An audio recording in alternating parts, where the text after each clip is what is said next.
Good morning students, welcome in my YouTube classes. I am Rahul Gupta, Science Expert. Let's start chapter 5 State of Matter class 11th video 2.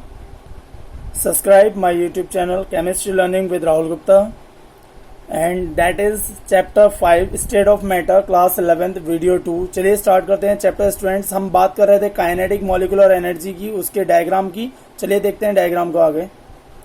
So students, हम बात कर रहे थे behaviour of real gases की. देखिए, real gas और ideal gas अपना कुछ सेपरेट स्ट्रक्चर और एक कर्व बनाता है प्रेशर और वॉल्यूम के लिए. सो स्टूडेंट्स, यहाँ पर हमारे दो क्वेश्चन फॉर्म्ड हो जाते हैं कि why do gases deviates from the ideal behaviour and what are the conditions under which gases deviates from ideally. अब देखिए, जॉन्स वंडरवॉल्स थे जिन्होंने एक इक्वेशन दी थी जिसके बेस पर आइडियल गैस को इक्वेशन एक्सप्लेन किया गया था. उन्होंने एक्सप्लेन किया there are no force of attraction between gas molecules, the actual volume of the gas molecules are negligible when compare to the total volume of the gas. ये kinetic molecular energy के base पर उन्होंने low temperature high pressure पर gas के hold up के लिए, यानी वहां पर जो उसके काइनेटिक मॉलिक्यूलर थ्योरी थी उसके होल्ड अप के लिए वहां पर एक्सप्लेन किया. तो उन्होंने इक्वेशन क्या दी उस चीज को भी समझ लीजिए. इक्वेशन दी थी उन्होंने P total equal to P real plus AN square upon V square. अब इस पॉइंट को समझ लीजिए, गैस को जो हम प्रेशराइज करते हैं तो ये जरूरी नहीं है कि वो लिक्विफिकेशन में कन्वर्ट हो. यदि टेम्परेचर डिक्रीज करते हैं, प्रेशर इंक्रीज कर दें, तब वहां पर उस पर कोई इफेक्ट नहीं होगा, उसका कोई भी फोर्स ऑफ अट्रैक्शन वर्क नहीं करेगा. बस ये रहेगा कि उस मॉलिक्यूल के लिए जो स्पेस रहेगा वो स्पेस कम हो जाएगा, but it is not that the condition. Next point, the pressure exerted by the real gas is lower than the pressure exerted by the ideal gas. तो ये दो पॉइंट यहाँ पर एक्सप्लेन करते हैं जिससे हमें पता चलता है कि यदि टेम्परेचर और प्रेशर का एक साथ इफेक्ट पड़ता है अपोजिटली, तो वहाँ पर गैस मॉलिक्यूल्स में किसी भी तरीके का फोर्स ऑफ अट्रैक्शन एलिजिबल नहीं होगा. तो यही चीज़ आपको यहाँ पर समझनी है जिसे हमें रियल गैस के बेस पर बिहेवियर को एक्सप्लेन किया था स्टूडेंट्स. वंडरवॉल ने एक्सप्लेन किया था. तो देखिए, वंडरवॉल ने क्या इक्वेशन दी थी उस चीज को आप देखेंगे. इक्वेशन दी थी P ideal equal to P real plus AN square upon V square. ये करेक्शन टर्म इसमें ऐड की गई थी उन्होंने. देखिए, जैसे कि आप ये देख सकते हैं यहाँ पर N number of molecules, V volume occupied by the gas और A जो है वो proportionality constant characteristics of a gas. हमारी आइडियल इक्वेशन दिया थी PV इक्वल टू NRT. बस कुछ उन्होंने चेंजेस कर दिए. जब एक्वल वॉल्यूम आप देखेंगे गैस मॉलिक्यूल्स का तो वो बहुत कम होता है, बट गैस मॉलिक्यूल्स जो होते हैं वो प्रेशर और टेम्परेचर के इफेक्ट से ही कंडीशनेबल होते हैं. वही चीज उन्होंने इक्वेशन में दी. तो उन्होंने एक रिपल्सिव फोर्स वहां पर एक्सप्लेन किया. रिपल्सिव इंटरेक्शन और short range interaction and are significant when molecules are almost in contact. This is the situation at high pressure. The repulsive force cause the molecules to behave as small but imperatively spare. The volume occupied by the molecules also becomes significant because instead of moving in the volume B, these are now restricted to volume V minus N upon V. अब N upon B क्या है वहां पर ये equation में देखेंगे. Equation van der Waals की equation ये है P plus AN square upon V square V minus NV equal to NRT. यहाँ पर N नंबर ऑफ मॉलिक्यूल्स, जैसे कि आप बता सकते हैं A और B van der Waals constant. So that is very important that you know very well. और ये जो है equation depend on nature and the characteristic of the gas पर डिपेंड करती है, टेम्परेचर और प्रेशर पर डिपेंड करता है. A और B की वैल्यू जो है यहाँ पर A और B के लिए कई बार पूछा जाता है क्वेश्चन में कि A और B क्या है. तो देखिए, A की वैल्यू क्या रिप्रेजेंट कर रही है वो चीज देख लीजिए. Value of A is measure of magnitude of intermolecular attractive force with in the gas and is independent of temperature and pressure. ठीक है स्टूडेंट्स. अब B की बात कर लें तो B क्या चीज है वहां पर, कंप्रेसिबिलिटी फैक्टर की बात करेंगे. देखिए, कंप्रेसिबिलिटी फैक्टर क्या है. The deviation from ideal behaviour can be measured in the term of compressibility factor capital Z, which is the ratio of product PV upon PV and NRT mathematically. तो Z equal to आप कह सकते हैं PV upon NRT. ठीक है. तो ये चीज हायर कंप्रेसिबिलिटी प्रेशर पर डिपेंड करती है क्योंकि उसके डायरेक्टली प्रोपोर्शनल होती है. जैसे कि आप आइडियल गैस में देख सकते हैं हाई प्रेशर होने पर क्या कंडीशन एलिजिबल होती है वहां पर. तो आप कह सकते हैं कि gases show ideal behaviour when the volume occupied is large so that the volume of the molecules can be neglected in comparison to it. ठीक है स्टूडेंट्स. तो ये हमारी गैस की बिहेवियर जो है वो रिप्रेजेंट कर रहा है. आइडियल कंडीशन जो है वो PV इक्वल टू NRT है. बट ये कंप्रेसिबिलिटी फैक्टर आपका वहां पर आता है Z equal to PV upon nRT। ठीक है स्टूडेंट्स, इसके बाद आता है वॉइल टेम्परेचर या वॉइल पॉइंट।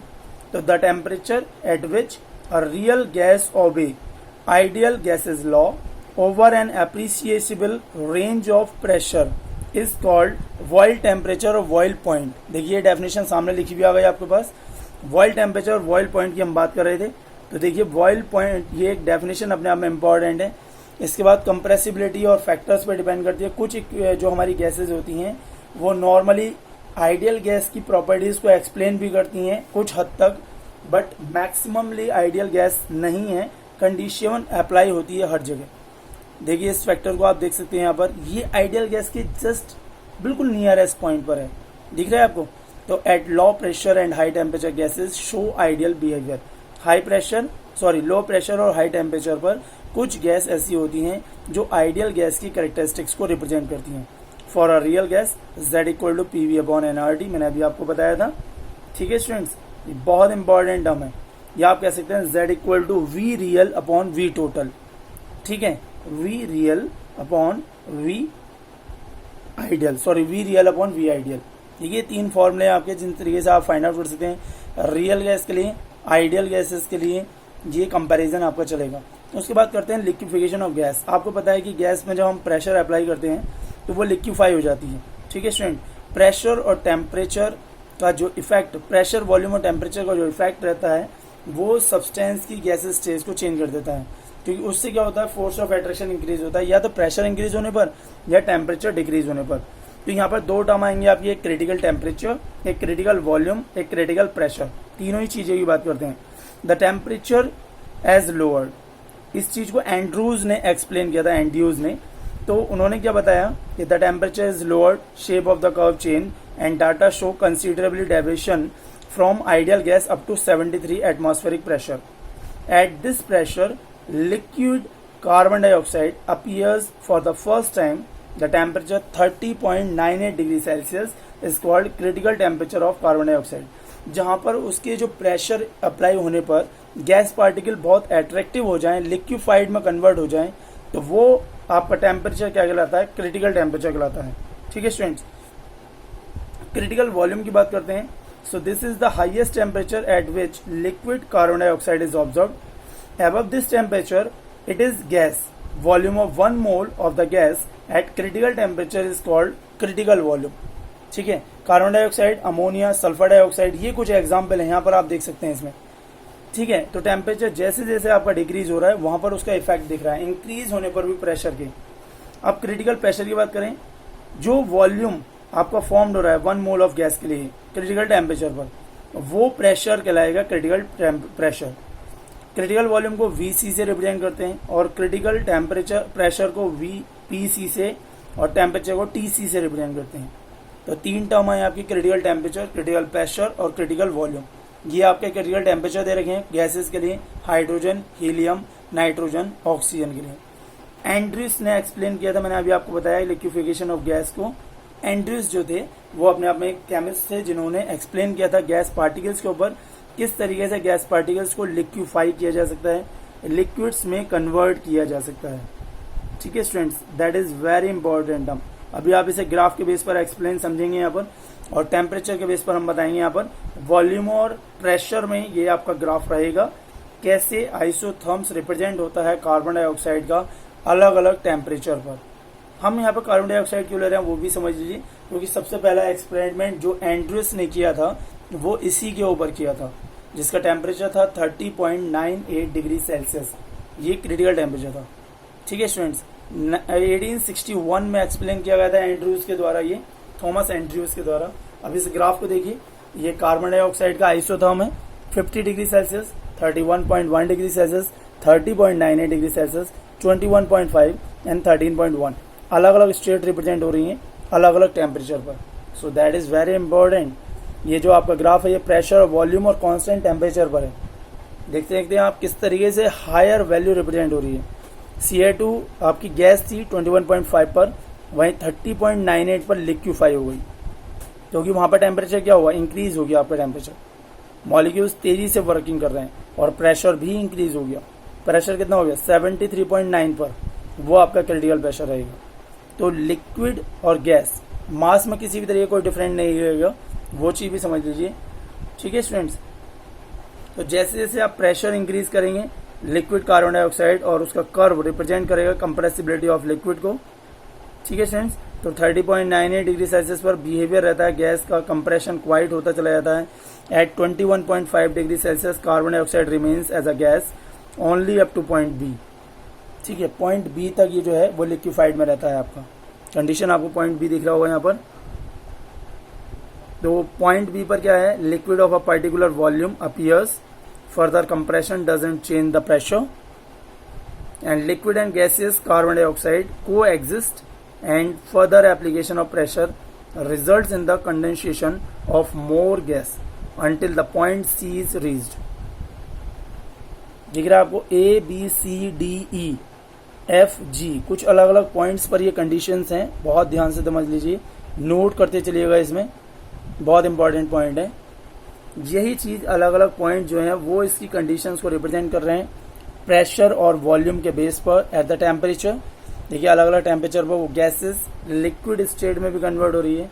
नॉर्मली आपको पता है कि जो गैस होती हैं वो आपके बिलो टेम्परेचर पर ही लिक्विफाइड होती हैं और सॉलिड में भी कन्वर्ट होती हैं। So it is possible to change a gas into liquid और a liquid into gas by a process in which always a single phase is present. हमेशा एक सिंगल फेज ही रिप्रेजेंट होगी, चाहे लिक्विड रहे चाहे लिक्विड गैस दोनों रहे या गैसेज रहे, और वही चीज यहाँ पर रिप्रेजेंट करी गई। तो यहाँ पर एक कंटिन्यूटी दिखाई गई है गैस और लिक्विड्स के बीच में। ठीक है स्टूडेंट्स, तो यहाँ पर ये टेम्परेचर मैंने अभी आपको क्रिटिकल कंडीशन दी थी। तो a gas below the critical temperature can be liquefied by applying pressure and is called vapour of the substance. Carbon dioxide critical temperature पर कार्बन डाइऑक्साइड वेपर कहलाती है। एंड क्रिटिकल कांस्टेंट जो अभी आपको हमने दिए ही थे, हाइड्रोजन के लिए, हीलियम के लिए, नाइट्रोजन के लिए, ऑक्सीजन के लिए, ये भी आप नोट कर सकते हैं, बहुत इंपॉर्टेंट टर्म है। देखिए टेम्परेचर किस तरीके से आपका डिक्रीज हो रहा है और उसकी स्टेट भी चेंज हो जा रही है। वहां पर वो लिक्विड स्टेट्स में है एच पोजीशन पर, क्योंकि वहाँ प्रेशर हाई है, टेम्परेचर से इफेक्ट नहीं इस चीज को पड़ेगा, क्योंकि यहाँ पर वॉल्यूम और प्रेशर, देखिए प्रेशर तो बहुत हाई है, वॉल्यूम कम है, तो वहां पर एक कंटिन्यूटी स्टेट दिखाई दे रही है जहां पर लिक्विड और गैस दोनों स्टेट रहेंगी। एक फ्लूइड्स रहेगा वेरी डेंस गैसेस। आपने देखा होगा कार्बन डाइऑक्साइड का यूज जो है वो डीजे वगैरह पर होता है, वो वेपर की फेज में रहती है, वहां पर एकदम तेजी से फॉग टाइप में रिलीज कर देते हैं डीजे वाले जो होते हैं। ठीक है स्टूडेंट्स, नोट करिए इस ग्राफ को आप, और वीडियोस पसंद आए तो वीडियोस को लाइक जरूर करना है, कमेंट करना है यदि आपको कोई प्रॉब्लम रहती है तो। इसके बाद हम टर्म एक्सप्लेन करेंगे वेपर प्रेशर। देखिए कुछ प्रॉपर्टीज होती हैं लिक्विड की, जिनमें हम सबसे पहले प्रॉपर्टीज की बात करेंगे वेपर प्रेशर। क्या होता है वेपर प्रेशर? तो वेपर प्रेशर जो हो गया वो प्रेशर रहता है जो वेपर के द्वारा अप्लाई किया जाता है कंटेनर्स पर, बट वो अपने आप में एक स्टेबल रहती है। यानी कि वेपर फेज, जैसे जैसे आप टेम्परेचर का इफेक्ट दिखाएंगे तो वेपर क्या होगा, कंटेनर पर तेजी से प्रेशर अप्लाई करेगा इवेपोरेशन प्रोसेस में। ठीक है स्टूडेंट्स, अब जब इवेपोरेशन प्रोसेस में एक्सप्लेन करेगा तो वहां पर जो प्रेशर उसे रोक रहा है वो होगा वेपर प्रेशर। स्टूडेंट समझ में आ रहा है यहाँ पर? तो जब एक इक्विलिब्रियम स्टेब्लिश हो जाता है लिक्विड और वेपर फेज के बीच में, तो vapour pressure at this stage is known as equilibrium vapour pressure और सैचुरेटेड वेपर प्रेशर। देखिए किस तरीके से प्रेशर कर रहा है तेजी से। तो कंडेंसेशन स्टेट, प्रेशर अप्लाई हो रही है बस केवल, तो रेट ऑफ इवेपोरेशन किस तरीके से तेजी से इंक्रीज हो रहा है प्रेशर कंटिन्यूसली लगाने पर, मॉलिक्यूल्स कितने तेजी से मोशन कर रहे हैं। ठीक है, तो vapour pressure of some common liquids at various temperature is given in the figure. अभी आपको एक टेबल मिलेगी जिसमें वेपर प्रेशर रहेगा। At 1 atm pressure boiling point, 1 atm pressure boiling point या boiling temperature is called normal boiling point. If pressure is 1 bar, then the boiling point is called standard boiling point of the liquid. Standard boiling point of the liquid is slightly lower than the normal boiling point because 1 bar pressure is slightly less than 1 atm pressure. 1 bar pressure जो है वो बहुत slightly कम रहता है. So the vapor pressure exerted by the vapor present above the liquid in the equilibrium with its liquids at a given temperature. Formation of vapor depends on the temperature of liquids. That is very important. Vapor pressure is also a function of temperature. ये जो आपका temperature आप क्या कर रहे हैं, temperature का effect ही तो दे रहे हैं, जब भी तो उसके मॉलिक्यूल्स तेजी से वेपर में कन्वर्ट हो रहे हैं. तो ये चीज आपको यहाँ पर फोकस करके समझनी है. अभी एक ग्राफ भी आपको मिलेगा टेम्परेचर और वेपर प्रेशर में, जो चीज वहां पर रिप्रेजेंट करेगा. क्रिटिकल टेम्परेचर के बारे में ही हम यहाँ पर एक्सप्लेन करेंगे. उसी टेम्परेचर पर मॉलिक्यूल्स करते हैं मैक्सिमम वेपर प्रेशर अप्लाई करते हैं. ठीक है स्टूडेंट्स, ज्यादा नहीं बचा है इस चैप्टर में, बस इसे आप नोट करते चलिएगा. जैसे जैसे टेम्परेचर इंक्रीज कर रहे हैं तो वेपर प्रेशर इक्वल हो जाता है एक्सटर्नल प्रेशर के इक्वल हो जाएगा. ठीक है students, so the temperature at which the vapour pressure of a liquid becomes equal to the atmospheric pressure, that is called boiling point. While food cooks faster in a pressure cooker. Pressure cooker में क्या होता है, food जो होता है वो तेजी से कुक हो जाता है, जल्दी से बन जाता है. रीजन क्या है कि वेपर वहां पर तेजी से. आपको एक बात बता दूं, बिल्कुल सिंपल सा एक फंडा है कि गर्म पानी और वेपर के कंपैरिजन करोगे तो स्टीम जो होगी वो ज्यादा हाथ जलाएगी.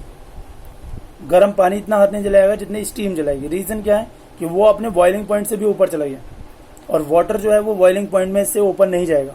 गर्म पानी की बात करेंगे, क्योंकि बॉइलिंग पॉइंट से जब ऊपर जाएगा तो वो वेपर में कन्वर्ट हो गया, नीचे रहेगा जब भी तो वो वाटर में है.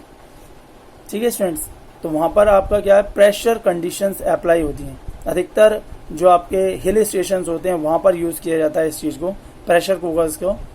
ठीक है, तो अभी आपने पढ़ा था जो एक्सटर्नल प्रेशर होता है 1 ATM या 1 एटमॉस्फेयर नॉर्मल बॉइलिंग पॉइंट, और 1 बार जो होता है वो स्टैंडर्ड बॉइलिंग पॉइंट होता है. तो स्टैंडर्ड बॉइलिंग पॉइंट की डेफिनेशन देख लीजिए. हमेशा स्टैंडर्ड बॉइलिंग पॉइंट लेस रहता है नॉर्मल बॉइलिंग पॉइंट से, तो 1 bar pressure is less than 1 atmosphere pressure. Example ले लेते हैं. स्टैंडर्ड बॉइलिंग पॉइंट वाटर की बात करें 99.6 डिग्री सेल्सियस या 372.6 डिग्री केल्विन होता है. वहीं हम स्टैंडर्ड नॉर्मल बॉइलिंग पॉइंट की बात करें 100 डिग्री सेल्सियस या 373 डिग्री केल्विन रहता है वाटर में. ये चीज बहुत important. So that is the graph जिसकी मैं बात कर रहा था, टेम्परेचर और प्रेशर पर. Diethyl ether, carbon tetrachloride, ethyl alcohol, water, चारों की चीज देख लीजिए किस तरीके से टेम्परेचर और वेपर प्रेशर का इफेक्ट है. भाई टेम्परेचर इंक्रीज हो रहा है, वेपर प्रेशर भी इंक्रीज हो रहा है, एक कंडीशंस तक धीरे धीरे करके हो रहा है, बट हो जरूर रहा है. यहाँ पर देख सकते हैं आप, डाईइथाइल ईथर के लिए carbon tetrachloride, ethyl alcohol and water, अलग अलग दिख रहा होगा इनका बॉइलिंग पॉइंट. 308, 349.7, 351.3, 373 degree kelvin. तो ये इनका बॉइलिंग पॉइंट है. डाईइथाइल ईथर की बात करें, जैसे ही आप ओपन करेंगे तुरंत उसकी वेपर्स बाहर निकलने लगेंगी. नेक्स्ट बात करते हैं सरफेस टेंशन की. तो आपको पता है कि हमारे जो मॉलिक्यूल्स होते हैं उनका आपस में एक दूसरे को इंटरेक्शन फोर्स हाई रहता है. वो मॉलिक्यूल्स एक दूसरे पे बहुत तेजी से इंटरेक्शंस लगाते हैं यदि वो वाटर में प्रेजेंट है, क्योंकि गैस पार्टिकल्स तो उसे एनर्जी पास करने देते ही हैं. ठीक है स्टूडेंट्स, तो सरफेस टेंशन क्या होता है, a molecule in the bulk of liquid experience equal intermolecular forces from all sides. The molecules therefore doesn't experience any net force, but for the molecule on the surface of liquid, net attractive force is towards the interior of the liquid due to the molecules below it, since there is no molecules above it. तो liquid क्या करता है, उसे tends करता है minimize surface areas में. The molecules on the surface experience a net downward force and have more energy than the molecules in the bulk which doesn't experience any net force. तो ये अपने आप में क्या है, एक सरफेस टेंशन है जो इसके सरफेस की वजह से लगता है. देखिए यदि मॉलिक्यूल्स है तो आपका जितना आपका कंटेनर रहेगा उतना ही तो उसका सरफेस रहेगा. यही तो उसका मैक्सिमम सरफेस एरिया है. जहां पर जो आपका सरफेस एरिया की बात करें तो गामा से रिप्रेजेंट होता है unit kilogram second inverse two, ऐसा यूनिट न्यूटन पर मीटर. फिजिक्स में बहुत इंपॉर्टेंट टर्म है ये सरफेस टेंशन. तो जो पार्टिकल्स की मैक्सिमम रेंज है जहां से वो ऊपर नहीं जा सकता वो उसके लिए सरफेस टेंशन है. जैसे आप ये एग्जांपल देख सकते हैं, आई ड्रॉप्स की बात करते हैं तो लिक्विड जो है एज्यूम कर लिया हमने, इस शेप जो रहती है इसकी अधिकतर जितने भी लिक्विड्स रहते हैं नॉर्मली उनकी शेप जो होती है वो आपकी स्फीयर टाइप रहती है. चाहे वो आप लिक्विड मेटल की बात कर लें, चाहे किसी भी टाइप के लिक्विड की बात कर लें, यदि आप ड्रॉप डालते हैं वहां पर तो ड्रॉप डालने पर क्या होगा, वो लिक्विड में ही कन्वर्ट होता है. नॉर्मली उसकी ड्रॉप जो है वो कैसी रहती है, लिक्विड ही रहती है. वो वहीं उसका अट्रैक्शन फोर्स दिखता है, उसके आसपास ही मॉलिक्यूल्स वहाँ पर अटैच रहते हैं। देखिए किस तरीके से, एक कैपिलरीज ट्यूब ले ली हमने और उसमें से वाटर फिल कर लिया। अब जिसे आप सरफेस पे जब डालेंगे तो वो क्या करेगा, वो एक स्पीयर टाइप फॉर्म कर लेगा, क्योंकि वो मॉलिक्यूल्स एक दूसरे से दूर नहीं जाएंगे, उसके आसपास ही रहेंगे। ठीक है स्टूडेंट्स, जैसे कि आप यहाँ पर कुछ एग्जांपल्स देख सकते हैं, ये जनरल एग्जांपल हैं डेली लाइफ के जो बहुत इंपॉर्टेंट हैं। So magnitude of surface tension of the liquid is inverse directly proportional to attractive force between the molecules. Attractive force के डायरेक्टली प्रोपोर्शनल रहता है magnitude of surface tension of a liquid. That is very important. Surface tension और temperature में देखिए graph देखिए, तो ये surface tension क्या होता है, टेम्परेचर इंक्रीज करने पर मॉलिक्यूल्स तेजी से काइनेटिक एनर्जी पास करते हैं, एक दूसरे में एनर्जी पास करते रहते हैं मॉलिक्यूल्स तेजी से। अगली टर्म बात करते हैं विस्कोसिटी, एक और इंपॉर्टेंट टर्म लिक्विड्स के लिए। विस्कोसिटी क्या है, पावर ऑफ फ्लो। हनी की बात करें तो वो स्लोली फ्लो करता है, वाटर की बात करें तो वो तेजी से फ्लो करता है, तो वही उसकी विस्कोसिटी होती है जो फ्लो होता बनाते हैं। So it is one of the characteristic properties of the liquids. Viscosity is a measure of resistance flow which arises due to the internal friction between layers of fluid as they slip past one another while liquid flow. Strong intermolecular forces between molecules hold them together and resist movement of layers past one another. When a liquid flow over a fixed surface, the layer of the molecules in the intermediate contact of the surface is stationary. ठीक है, तो हमारी पहले क्या होता है, ऊपर वाली लेयर फ्लो करती है, अक्सर आपने देखा होगा, फिर नीचे वाली लेयर।